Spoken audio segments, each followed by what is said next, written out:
Control of gaseous pollutants. There are essentially two types of techniques by which gaseous pollutants may be removed from an airstream. Uh, the first technique is the sorption of pollutant, for example, through absorption in a liquid or adsorption on a solid surface. And the second technique is the chemical alteration of the pollutant through combustion or catalytic treatment. Gaseous pollutants. When we are talking of gaseous pollutants, we mean all the gases, that is the nitrogen oxide, sulfur oxides present in the atmosphere. First method which is used is the absorption by liquids. Absorption is one of the most frequently used techniques for controlling the concentrations of gaseous pollutants before they are discharged into the atmosphere. This involves the transfer of the pollutant from the gaseous phase to the liquid phase in response to a concentration gradient, with the concentration decreasing in the direction of mass transfer. Second method is the gas absorption equipment.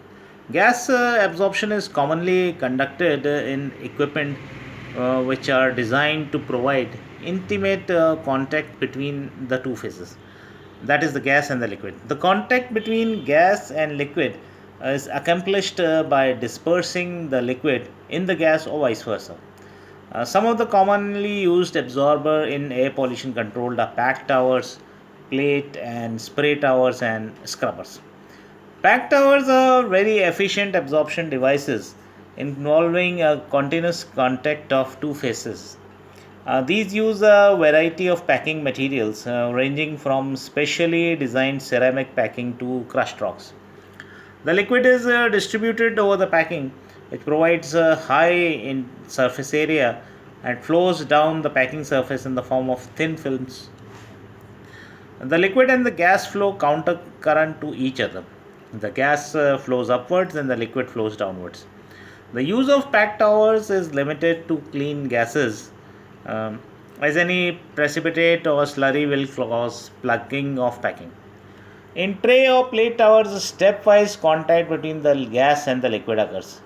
Liquid introduced at the top cascades from one stage to another and eventually is withdrawn from the bottom of the tower. The gas flows in a countercurrent direction to the dropping liquid.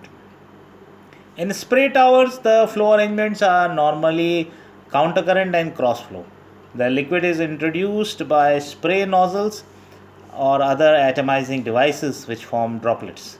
These droplets provide the mass transfer surface. In scrubbers, the gas and the liquid flow in the same direction. The absorbing liquid is introduced at the top of the scrubber, and the dispersion of the liquid is accomplished by high velocity gas stream. The resulting large area makes the scrubber an extremely efficient absorber. Adsorption by solids. Adsorption is a surface phenomena by which gas or liquid molecules are captured and they adhere to the surface of a solid adsorbent. The attractive forces holding the molecules at the surface may be either physical or chemical in nature, resulting in physical adsorption or chemisorption. In physical adsorption, the gaseous material condenses upon the surface of the solid, accompanied by an evaluation of heat. The adsorbed material can be removed or dissolved by reducing the pressure or by increasing the temperature. Thus, the process is reversible.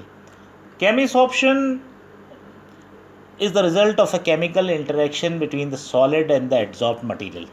It is usually irreversible, with the heat of adsorption being much higher than that for physical adsorption. The molecules are held to the solid surface by chemical bonds and the original material undergoes a chemical change. Chemisorption is of particular importance in catalysis but is not a primary mechanism in air pollution control methods. The following table lists the solvents used for various gaseous pollutants. Adsorption techniques are widely used in the field of odor control for removing small quantity of pollutants present in a large volume of air. Adsorption techniques are also used for collecting valuable organic substances. that cannot be picked up by scrubbing methods. The rate of adsorption of a substance depends on the concentration of the material around the adsorbent, the surface area of the adsorbent, the pore volume of the adsorbent, and other properties such as temperature, molecular polarity, and the chemical nature of the adsorbent's surface.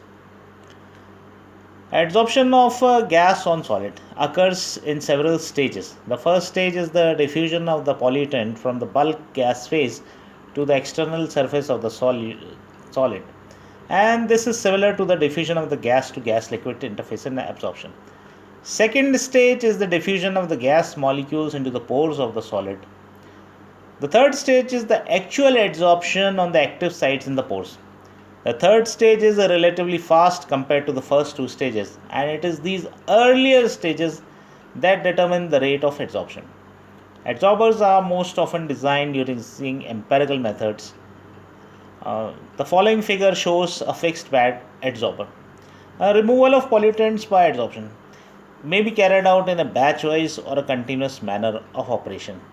A typical fixed bed operating on a batch cycle is shown in the above figure.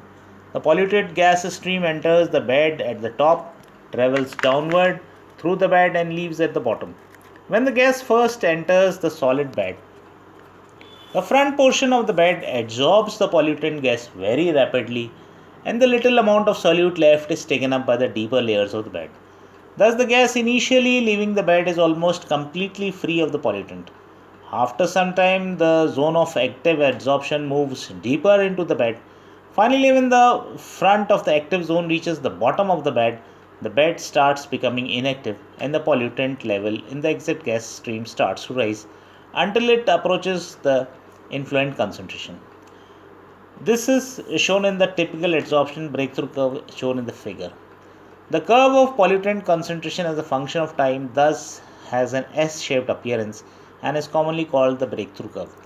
The time at which the breakthrough curve first begins to rise appreciably is called the breakthrough point, and the time at which the outlet effluent concentration essentially reaches that of the inlet pollutant concentration is called the exhaustion point. Another method is the combustion method. Now, many industrial processes produce gas streams that have no recovery value, so absorption or adsorption methods may not be economically feasible.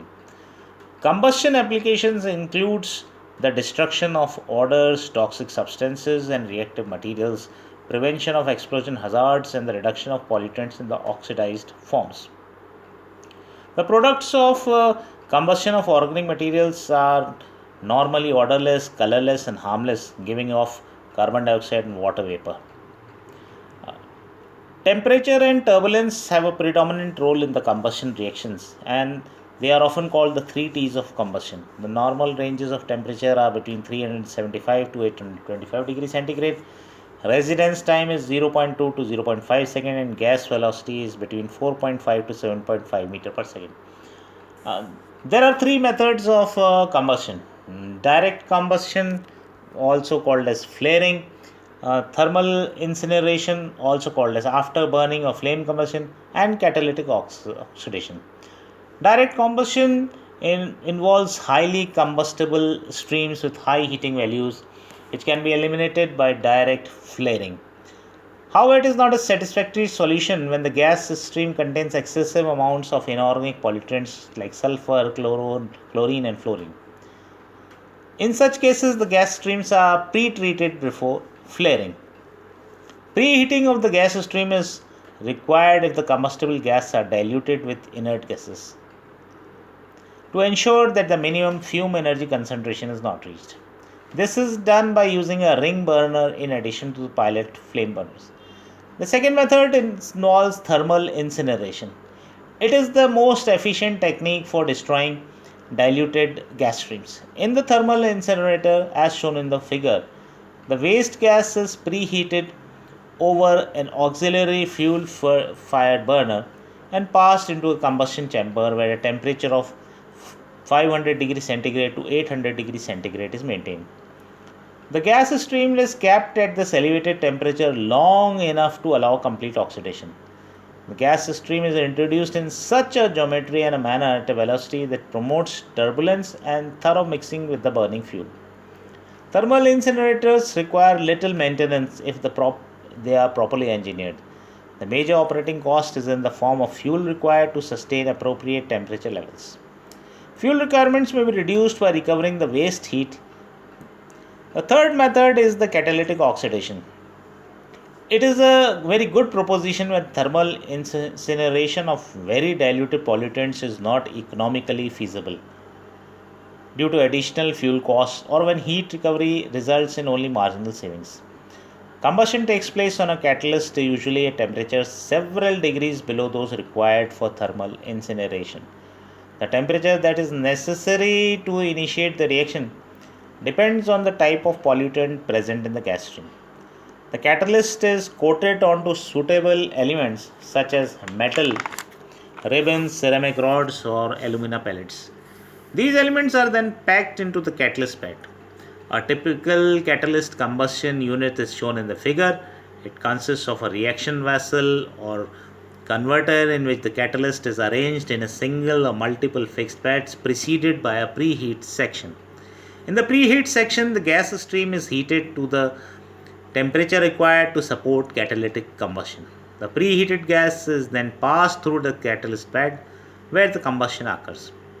To maintain the catalyst in an active state and to achieve complete combustion, about 1% excess oxygen is required.